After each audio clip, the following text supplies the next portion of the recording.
الحمد لله نحمده ونستعينه ونستغفره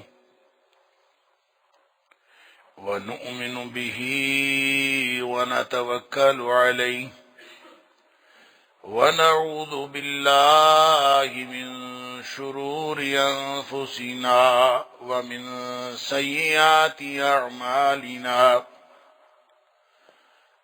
من يهده الله فلا مضل له ومن يضلل فلا هادي له وأشهد أن لا إله إلا الله وحده لا شريك له وأشهد أن محمدا عبده ورسوله صلى الله عليه وسلم أرسله بالحق بشيرا ونذيرا بين يدي الساعة فمن يطع الله ورسوله فقد رشد واهتدى ومن يعص الله ورسوله فقد ضل وغوى فإنه لا يضر إلا نفسه ولا يضر الله شيئا نسأل الله ربنا أن يجعلنا ممن يطيعه ويطيع رسوله ويتبع رضوانه ويجتنب سخطه فإنما نحن به وله أما بعد فإن خير الحديث كتاب الله وخير الهدي هدي محمد صلى الله عليه وآله وسلم وشر الأمور محدثاتها وكل محدثة بدعة وكل بدعة ضلالة وكل ضلالة في النار فأعوذ بالله السميع العليم من الشيطان الرجيم من همزه ونفخه ونفثه بسم الله الرحمن الرحيم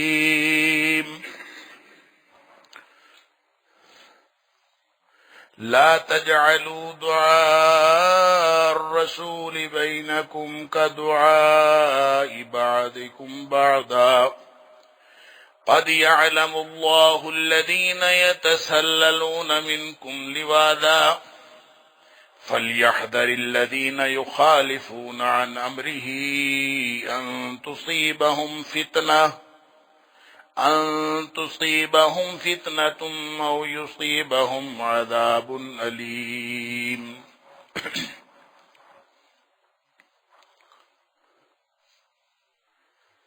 نبی اکرم صلی اللہ علیہ وآلہ وسلم کے بلاوے کو آپس میں ایک دوسرے کے بلاوے کی طرح نہ سمجھا کرو۔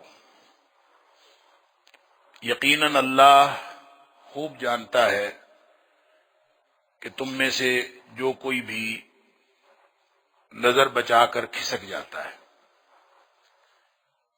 پس ڈر جائیں وہ لوگ جو کسی بھی معاملے میں اللہ کے رسول صلی اللہ علیہ وسلم کی بات کی مخالفت کرتے ہیں۔ اس بات سے ڈر جائیں کہ ان کو کوئی فتنہ آن پہنچے یا پھر ان کو کوئی دردناک عذاب آن پہنچے۔ صدق اللہ العظیم۔ اللہ کریم نے انسانوں کی ہدایت کے لیے جہاں انبیاء کرام اور رسول بھیجے ہیں، ساتھ اللہ کریم نے بعض رسولوں کو کتابیں بھی عطا فرمائیں۔ ہر نبی کو یا ہر رسول کو کتاب عطا نہیں ہوئی۔ ایسا تو ہوا ہے کہ انبیاء آئے ساتھ کتاب نہیں ہے۔ ایسا کبھی نہیں ہوا کہ کوئی کتاب آئے اور اس کے ساتھ نبی نہ ہو۔ نبی اکرم صلی اللہ علیہ وآلہ وسلم کو اللہ کریم نے قرآن مجید عطا فرمایا، ایک زندہ علمی معجزہ قیامت تک کے لیے، لیکن یہ معجزہ، یہ علم، یہ کتاب، یہ کہیں مدینہ منورہ کے اندر یا مکہ مکرمہ کے اندر نازل نہیں ہوئی کسی چیز کے اوپر کہ وہاں سے نبی کریم صلی اللہ علیہ وآلہ وسلم نے پکڑ لی ہو، یا حضرت موسیٰ علیہ السلام کی طرح کوہ طور کے اوپر تختیوں میں لکھا ہوا جیسے تورات مل گئی تھی، اس طرح سے نہیں ملا۔ یہ قرآن نبی اکرم صلی اللہ علیہ وآلہ وسلم کے قلب اطہر پر نازل ہوا ہے، آپ کے دل پر نازل ہوا۔ لہذا نبی اکرم صلی اللہ علیہ وآلہ وسلم کے دل پر جب قرآن نازل ہوا تو دوسروں کو کیسے پتا چلے کہ یہ قرآن ہے؟ ایک چیز میرے دل میں ہے، میں خاموشی سے بیٹھا ہوا ہوں، میں کچھ کر بھی نہیں رہا، تو کسی کو کیسے پتا چلے گا کہ میرے دل میں کیا ہے؟ اللہ تعالیٰ قرآن میں فرماتا ہے نازل بہ الروح الامین علی قلبک لتکون من المنذرین۔ اے حبیب صلی اللہ علیہ وآلہ وسلم، یہ ہم نے آپ کے قلب اطہر پر، آپ کے دل پر نازل کیا۔ اب قرآن دل پر نازل ہوا ہے، انسانوں کو بتانا ہے، ان کی رہنمائی کے لیے آیا ہے، لیکن نبی پاک صلی اللہ علیہ وآلہ وسلم جب بولیں گے، بول کے ہی بتائیں گے نا کہ یہ قرآن ہے۔ تو جب نبی پاک صلی اللہ علیہ وسلم بولیں گے تو وہ قرآن ہوتا ہے یا حدیث ہوتی ہے؟ جب نبی پاک صلی اللہ علیہ وسلم بولیں، جب آپ صلی اللہ علیہ وسلم بولتے ہیں، آپ حدیث کی کتابوں میں علماء کرام سے حدیث کی ڈیفینیشن پوچھیں، ما صدر عن النبی من قول او فعل او تقریر، اللہ کا نبی صلی اللہ علیہ وآلہ وسلم ان سے قولی طور پر جو چیز صادر ہو وہ بھی حدیث ہوتی ہے، عملی طور پر، فعلی طور پر جو چیز ثابت ہو نبی پاک صلی اللہ علیہ وسلم سے وہ بھی حدیث ہوتی ہے، اور تقریری طور پر یعنی آپ کے سامنے کوئی کام ہو اور آپ اس کو برقرار رکھیں، قرر یقرر تقریر۔ تقریر کا مطلب یہ نہیں ہوتا کہ نبی پاک صلی اللہ علیہ وسلم نے خطاب فرمایا ہے، تقریر کا مطلب ہوتا ہے برقرار رکھا ہے، نبی پاک صلی اللہ علیہ وسلم کے سامنے جو کچھ ہوا ہو اور آپ نے اس پر خاموشی اختیار کی ہو یا اس کی تحسین فرمائی ہو، آپ نے اس کو برقرار رکھا ہو تو وہ بھی حدیث ہوتی۔ اب آپ بتائیں کہ جب نبی پاک صلی اللہ علیہ وسلم بولیں گے تو وہ حدیث ہوگی یا قرآن ہوگا؟ ہے دل میں، نازل بہ الروح الامین علی قلبک لتکون من المنذرین۔ یہ میں سوال کر رہا ہوں کھنگال کے، اس لیے کر رہا ہوں اور ان لوگوں سے کر رہا ہوں کہ یہ جو مغالطہ ڈالا جاتا ہے کہ ہم قرآن کو تو ہدایت کا باعث سمجھتے ہیں، حدیث کو ہدایت کا باعث نہیں سمجھتے۔ آپ پہلے قرآن کو حدیث کے بغیر ثابت کر کے تو دکھائیں۔ قرآن تو ثابت ہی نہیں ہوتا جب تک حدیث نہ ہو۔ نبی پاک صلی اللہ علیہ وسلم بولے تو حدیث ہوتی ہے، آپ گویا ہوئے، آپ بولے، آپ نے فرمایا یہ قرآن ہے تو قرآن قرآن بنا۔ گویا قرآن کی حجیت حدیث سے ثابت ہے۔ حجت اول علماء کرام سے پوچھئے جا، حجت اول قرآن ہے یا حجت اول حدیث ہے؟ ترتیب ہم یہی بناتے ہیں کہ حجت اول قرآن ہے، حجت دوم اور دوسری حجت جو ہے وہ حدیث ہے۔ لیکن بات یہ ہے کہ قرآن تو ثابت ہی نہیں ہوتا جب تک نبی پاک صلی اللہ علیہ وسلم اپنی زبان سے کچھ نہ فرمائیں۔ اللہ اکبر۔ صحابی کہتا ہے اللہ کے رسول صلی اللہ علیہ وسلم کبھی آپ غصے میں ہوتے ہیں، کبھی آپ خوشی کی حالت میں ہوتے ہیں، کبھی آپ کی کیفیت کیا ہوتی ہے، کبھی کیا کیفیت ہوتی ہے، جو بھی آپ بول رہے ہیں ہم لکھ لیا کریں۔ نبی پاک صلی اللہ علیہ وسلم نے فرمایا، آپ نے اپنے دہانہ مبارک، اپنے منہ کی طرف اشارہ کر کے آپ نے فرمایا کہ ما یخرج منہ الا الحق۔ یہ اللہ نے دہانہ ایسا بنایا ہی نہیں جس سے حق کے علاوہ کوئی اور چیز نکلے۔ اللہ نے نبی پاک صلی اللہ علیہ وسلم کو بنایا ہی ایسا ہے کہ آپ جب بولتے ہیں تو وہ حق ہوتا ہے، اور حق سن لیجئے، اللہ نے قرآن میں کہا کہ اللہ کا قرآن بھی حق ہے، اللہ کے رسول صلی اللہ علیہ وسلم بھی حق ہیں۔ اور حق پتہ کیا ہوتا ہے؟ حق وہ ہوتا ہے جو آپ اپنا ثبوت ہوتا ہے، جس کو ثابت کرنے کے لیے کسی خارجی دلیل کی ضرورت نہیں ہوتی۔ لہذا جس کو قرآن کے بارے میں شک ہو اس کو قرآن پڑھنے کے لیے دے دیں۔ قرآن اگر اپنا آپ ثابت نہ کر سکے تو یہ قرآن ہی نہیں ہے۔ اور جس کو نبی پاک صلی اللہ علیہ وسلم کی حیات طیبہ کے بارے میں شک ہو اس کو نبی پاک صلی اللہ علیہ وسلم کی سیرت پڑھنی چاہیے۔ جب وہ نبی پاک صلی اللہ علیہ وسلم کی سیرت پڑھے گا تو اس کو سمجھ آ جائے گی کسی خارجی دلیل کی ضرورت نہیں ہے، قرآن بھی داخلی دلائل سے ثابت ہے، اور نبی پاک صلی اللہ علیہ وسلم بھی اپنی حیات طیبہ سے آپ کا حق ہونا بھی ثابت ہوتا۔ جب یہ حق ہے اور نبی پاک صلی اللہ علیہ وآلہ وسلم کی زبان اقدس سے نکلا ہے، آپ کو معلوم ہے نا کہ یہ جو ترتیب نزولی کہاں گئی، جس ترتیب سے قرآن نازل ہوا تھا اس میں جو پہلی وحی تھی وہ تو 30ویں پارے میں کہیں چلی گئی۔ کون لے کے گیا؟ کون اتھارٹی ہے؟ کس نے کہا کہ یہ 30ویں پارے میں جائے گی؟ کس نے سورتوں کی ترتیب لگائی؟ وہ کہتے ہیں یہ ترتیب توقیفی ہے، ترتیب توقیفی ہے۔ توقیفی کا کیا مطلب؟ توقیفی کا معنی یہ ہے کہ یہ اللہ کے رسول صلی اللہ علیہ وآلہ وسلم سے روایت پر موقوف ہے، لہذا جو نبی پاک صلی اللہ علیہ وسلم فرما دیں وہی حق ہے۔ آپ فرمائیں کہ سورہ فاتحہ پہلی سورت ہوگی تو سورت فاتحہ پہلی سورت ہوگی، آپ فرمائیں گے کہ سورت الناس سب سے آخری سورت ہوگی تو وہ سب سے آخری سورت ہوئی۔ نبی کریم صلی اللہ علیہ وسلم نے ہر آیت کے بعد، ہر آیت کے نزول کے بعد بتایا اس کو فلاں آیت کے پہلے اور فلاں آیت کے بعد رکھ دیں۔ نبی پاک صلی اللہ علیہ وسلم ترتیب لگواتے گئے، قرآن بنتا گیا، اور آج جس ترتیب سے قرآن ہمارے پاس موجود ہے یہ ترتیب نبی پاک صلی اللہ علیہ وسلم کی لگوائی ہوئی ترتیب۔ اگر نبی کریم صلی اللہ علیہ وسلم ہمیں نہ بتاتے کہ قرآن ہے تو ہمارے پاس اور کون سا سورس تھا قرآن بتانے کا، قرآن کو قرآن سمجھنے کا؟ ہمارے پاس اس کے علاوہ سورس ہی کیا تھا؟ لہذا نبی کریم صلی اللہ علیہ وآلہ وسلم آپ نے ہی قرآن کا تعارف کروایا، آپ نے ہی رحمان کا تعارف کروایا، آپ نے ہی کعبہ کی تکریم بتائی، آپ نے ہی حجاز مقدس کی جو تحدید ہے وہ بھی نبی پاک صلی اللہ علیہ وسلم نے کی۔ پورا دین نبی اکرم صلی اللہ علیہ وآلہ وسلم نے بتایا، کیونکہ اللہ کی طرف سے جو اتھارٹی ملی تھی وہ نبی پاک صلی اللہ علیہ وسلم کو ملی تھی۔ لہذا ہم اس قرآن کو مانتے ہیں جو نبی پاک صلی اللہ علیہ وسلم نے جس کا تعارف کروایا، ہم اس رحمان کو مانتے ہیں جس کا تعارف نبی پاک صلی اللہ علیہ وسلم نے کروایا، اللہ کا تعارف بھی نبی پاک صلی اللہ علیہ وسلم نے کروایا۔ پوچھا تھا نا انہوں نے، کفار مکہ نے، کہ اپنے رب کا تعارف کرواؤ۔ کون اللہ؟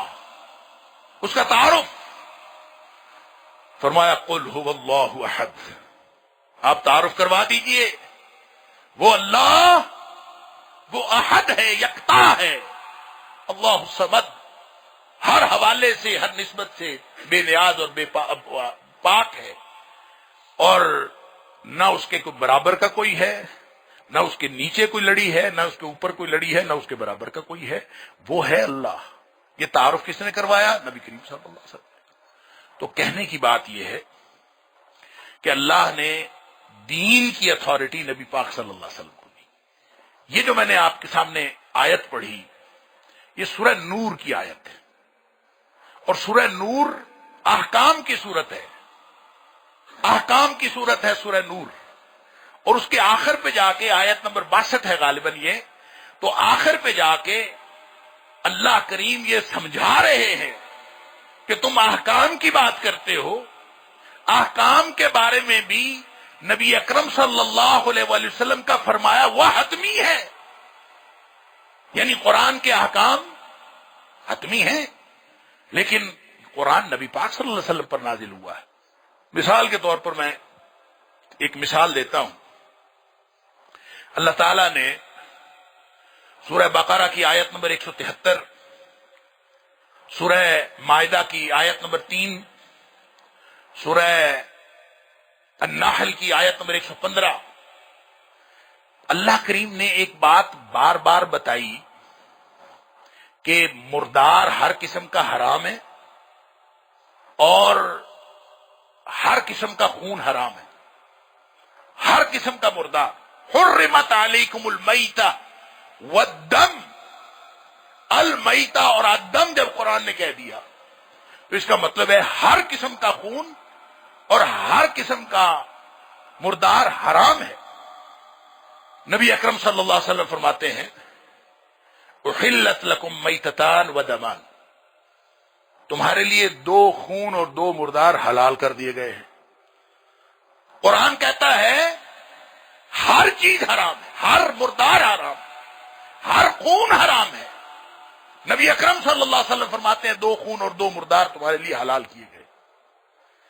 پھر آپ نے اس کی وضاحت فرمائی الحوت والجراد.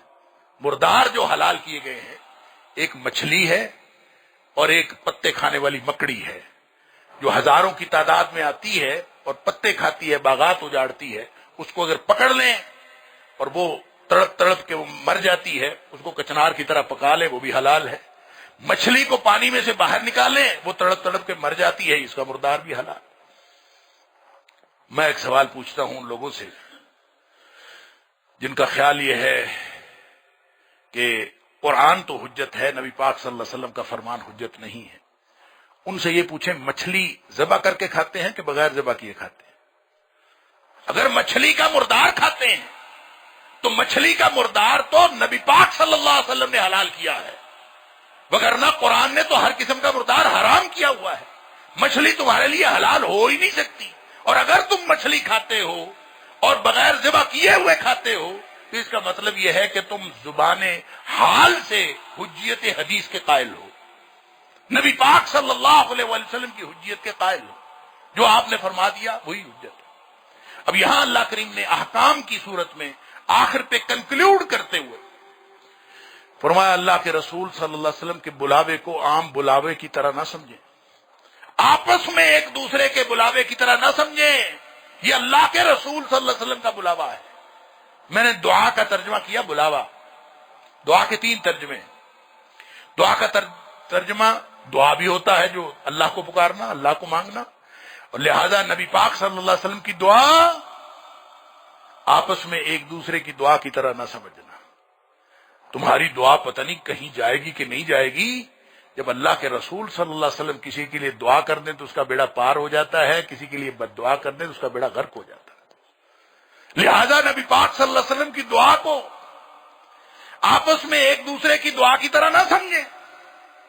دوسرا ترجمہ یہ ہو سکتا ہے کہ نبی کریم صلی اللہ علیہ وسلم کو اس طرح سے نہ پکارے جیسے تم آپس میں ایک دوسرے کو پکارتے ہو. لا تجعلوا دعاء الرسول بینکم کدعاء بعضکم بعضا.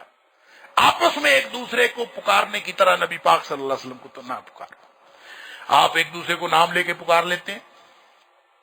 نبی اکرم صلی اللہ علیہ وسلم کا نام نامی اس میں گرامی اس طرح نہیں لیا جا سکتا. آپ کا نام لیتے وقت، نبی اکرم صلی اللہ علیہ وسلم کا نام لیتے وقت آپ کو وہ طریقہ اختیار کرنا پڑے گا کہ جس کے اندر گستاخی کا، بدتمیزی کا یا کسی بھی طرح نبی اکرم صلی اللہ علیہ وسلم کے شان میں کمی کا کوئی شائبہ بھی نہ ہو. لہذا نبی کریم صلی اللہ علیہ وسلم کو پکارنے کے حوالے سے سورہ حجرات کے اندر بھی اللہ کریم نے احکام دیے ہیں اور بھی احکام ہیں. نبی پاک صلی اللہ علیہ وسلم کو پکارنا عام لوگوں کی پکارنے کی طرح نہیں ہو سکتا.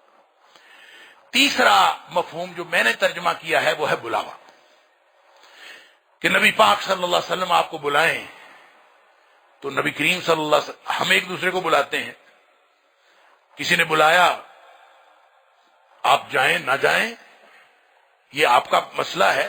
اگرچہ نبی پاک صلی اللہ علیہ وسلم نے فرمایا اذا دعاک فاجبہ، جب کوئی مسلمان بھائی تمہیں دعوت دیتا ہے، تمہیں بلاتا ہے، تو تمہیں لازماً اس کا جواب دینا چاہیے، اس کو رسپونڈ کرنا چاہیے.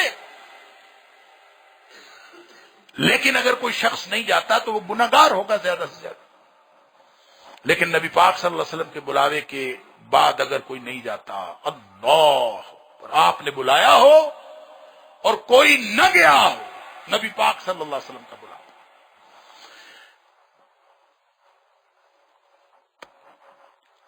نبی کریم صلی اللہ علیہ وسلم کا بلاوا کیا ہے؟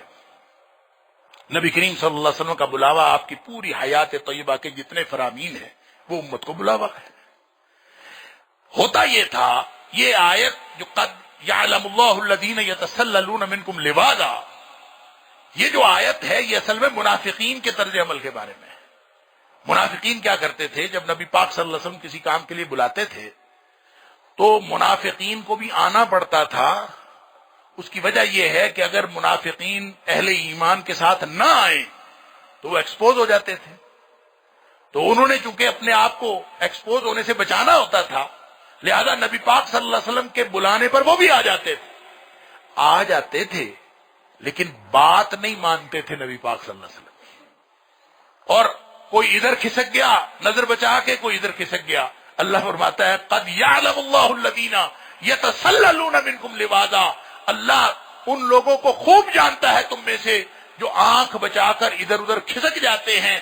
یہ تو قرآن اس دور میں جب نبی پاک صلی اللہ علیہ وسلم کے دور میں نازل ہو رہا تھا منافقین کے طرز عمل کی بات تھی. آج اللہ کے رسول صلی اللہ علیہ وسلم کا فرمان سن کے کون چونکے چنانچے کرتا ہے، کون تردد کا راستہ اختیار کرتا ہے، کون نبی پاک صلی اللہ علیہ وسلم کی بات کو ریجیکٹ کرنے کے لیے، نبی پاک صلی اللہ علیہ وسلم کی بات کو رد کرنے کے لیے ifs اینڈ بٹس کا سہارا لیتا ہے، اس میں چونکہ چنانچے کا سہارا لیتا ہے. جو بھی اللہ کے رسول صلی اللہ علیہ وسلم کی بات سننے کے بعد اس میں کوئی اپنی بات ڈالتا ہے، اس کا طرز عمل انہی منافقین جیسا ہے. قد یعلم اللہ الذین یتسللون منکم لواذا. اگر کوئی مومن ہے اور اس کو بتا دیا جائے کہ یہ اللہ کے رسول صلی اللہ علیہ وسلم کا فرمان ہے، اس کے بعد اس کی زبان گنگ ہو جانی چاہیے، اس کی زبان بند ہو جانی چاہیے. اس سے بڑی دلیل کوئی نہیں. اللہ کے رسول صلی اللہ علیہ وسلم کا فرمان. رہ گئی یہ بات کہ احادیث ضعیف بھی ہوتی ہیں، رہ گئی یہ بات کہ حدیث کی صحت کا، سند کا، متن کا اس ایک پورا علم ہے، تو وہ کیسے پتا چلے گا؟ اس سے پہلے ہی خاموش ہو جائیں. ہاں، صحابہ کرام کا جو طرز عمل تھا وہ یہی تھا. وہ مشہور واقعہ یاد ہے نا کہ نبی پاک صلی اللہ علیہ وسلم نے فرمایا، مجلس تھی، آپ خطبہ ارشاد فرما رہے تھے، کوئی شخص کھڑا ہوگا، آپ نے اس کو کہا بیٹھ جا، اجلس یا ھذا الرجل، یا آپ نے فرمایا اجلسو، بیٹھ جاؤ.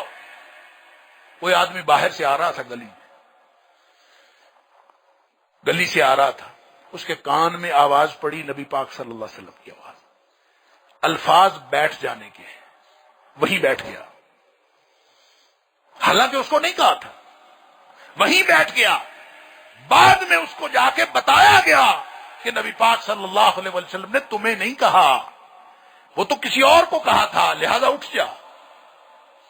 جس طرح کا ایمان صحابہ کرام کا تھا اللہ کے رسول صلی اللہ علیہ وسلم کے ساتھ، میں اس کا گمان کرتا ہوں کہ اگر اس کو کوئی جا کے نہ بتاتا کہ یہ بات نبی کریم صلی اللہ علیہ وسلم نے تمہیں نہیں کہی تو وہ شاید ساری زندگی وہیں بیٹھا رہتا.